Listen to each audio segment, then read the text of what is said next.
നിനക്കെന്താണ് ഭ്രാന്ത് പിടിച്ചു? അതെ, എനിക്ക് ഭ്രാന്താ. ഞാൻ ഭ്രാന്തിയാ. നിങ്ങളല്ലേ? അതെ, ഞാനാ. നിങ്ങളാണോ? സംശയമില്ല, ഞാൻ തന്നെയാ. പിന്നെ ഞാനല്ലാതെ മറ്റൊരാളാവോ? എന്ത് പറ്റിയടി നിനക്ക്? പറ്റിയത് എനിക്കല്ല. ആദ്യമായി അവർ കണ്ണും കരലും കൈമാറിയത് യമുന റാണി നിങ്ങളുടെ വീട്ടിൽ അതിഥിയായി വന്ന ദിവസമാണ്.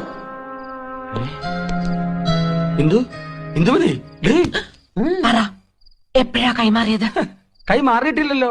നിന്നെ കല്യാണം കഴിക്കുമ്പോഴുള്ള അതേ കൈകൾ തന്നെയാണ് ഇപ്പോഴും. സത്യം. അയാളുടെ തമാശകളും പൊട്ടിച്ചിരികളും കാമുകിയെ ഹരം കൊള്ളിക്കുന്നു. നല്ല തമാശക്കാരനാണല്ലേ? നിങ്ങൾ ഹരം കൊള്ളിക്കുമല്ലേ? അല്ല, അതിപ്പോ വേണ്ട, സത്യം പറ. കൈമാറ്റം നടന്ന എപ്പോഴാ? എന്ത് കൈമാറ്റത്തിന്റെ കാര്യം നീ പറയുന്നേ? ഐ എന്ന് വെച്ചാൽ എന്തോന്നാ? ഞാൻ